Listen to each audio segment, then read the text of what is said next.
પ્રેમથી સદગુરુની જય બોલાવો અને તમારું જે લક્ષ્ય છે એ શબ્દ તરફ હોવું જોઈએ. આજનો પાવન દિવસ છે ગુરુ પૂર્ણિમાનો, એટલે અહીંયાથી એક સંકલ્પ લઈને ઊભા થઈ ગયો કે સત્સંગમાં જે સાંભળું છું એમાંથી એક શબ્દ મારા જીવનની અંદર ઉતારીશ. તો તમારો સંકલ્પ ફળીભૂત થાય એવી હું સદગુરુને પ્રાર્થના પણ કરું છું. અને તમે મનોમન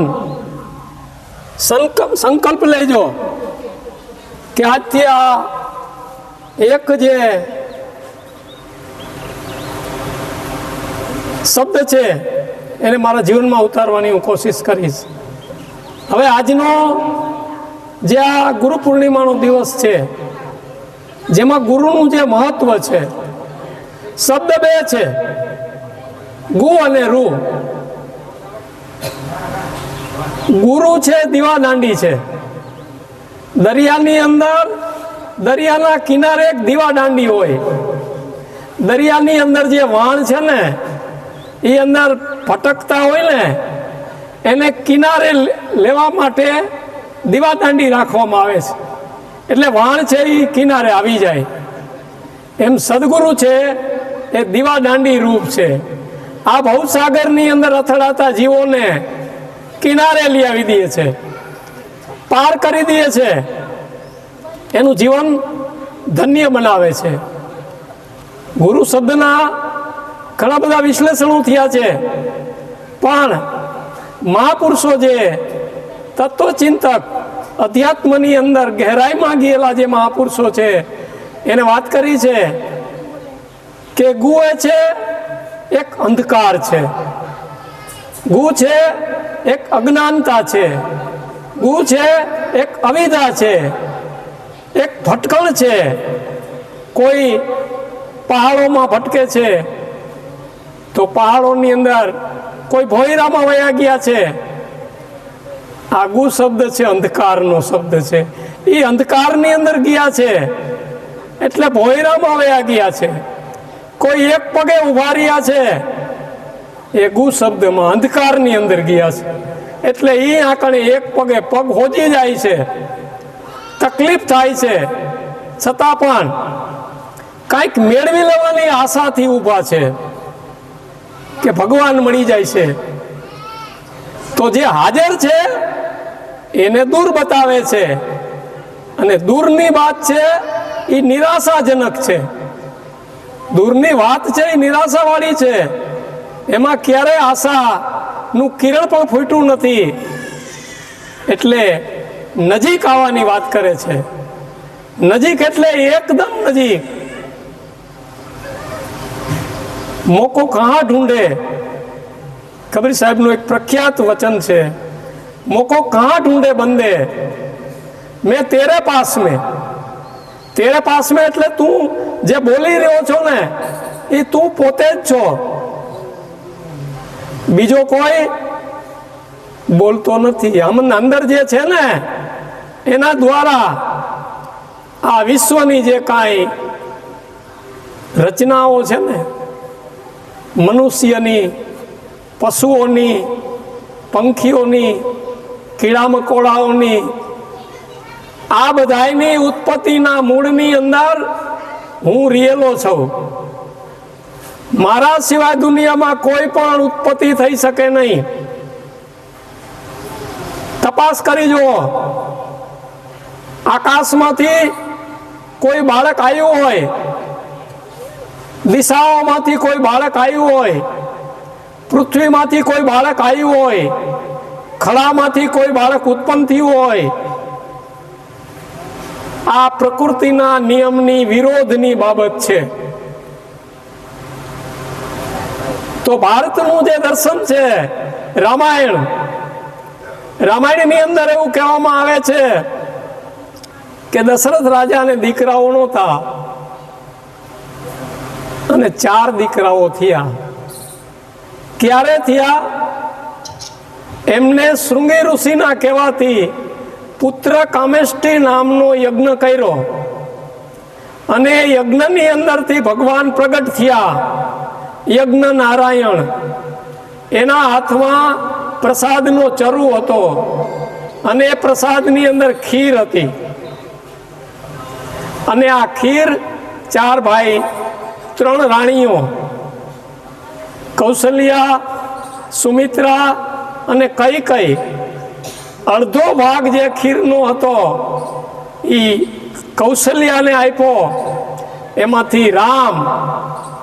અડધાનો અડધો જે ભાગ હતો એ સુમિત્રાને આપ્યો, એમાંથી લક્ષ્મણ. અને અડધાના પાછા 2 ભાગ કર્યા. એ 2 ભાગની અંદરથી 2 બાળકો જે ઉત્પન્ન થયા એ ભરત અને શત્રુઘ્ન. એટલે રામનું જ્યારે લગ્ન થયું છે ને, અને અયોધ્યાની અંદરથી જાન પ્રસ્થાન થઈ અને જનકપુરીમાં જાન ગઈ, ત્યારે જનકપુરીની યુવતીઓ ફટાણા બોલતી હતી. ફટાણામાં કેવું કહેતી હતી કે બહોત ઉદાર કરતું તી અવધપુરી કી વામા, ખીર ખાય સુત પેદા કરતી, પતિ કર કછું નહીં કામા. અયોધ્યાની નારીઓ તો ઘણી ઉદાર છે, ખીર ખાય છે અને બાળકો આવે છે. ત્યારે અમે પક્ષેથી પણ ફટાણાનો પ્રહાર થયો. ભાઈ તમારે તો અહીંયા લોહીના જે ટીપા ટીપા અને એનો જે ઘડો ભર્યો ને, એ ઘડામાંથી બાળકીઓ નીકળે છે કે આ બધી કપોળ કલ્પિત વાતું છે. આવું ક્યારે કાંઈ બનતું નથી. રજ અને બીજથી, માતા અને પિતાના રજ અને બીજથી આ માતાના ઉદરની અંદર બાળકનું આજે તમને કહું ઉત્પત્તિ થયા કરે છે. અને એમાંથી માતાના દ્વારા જ બાળકનો જન્મ થાય છે. બાકી કોઈ રીતે કોઈ આકાશમાંથી પણ આવે નહીં.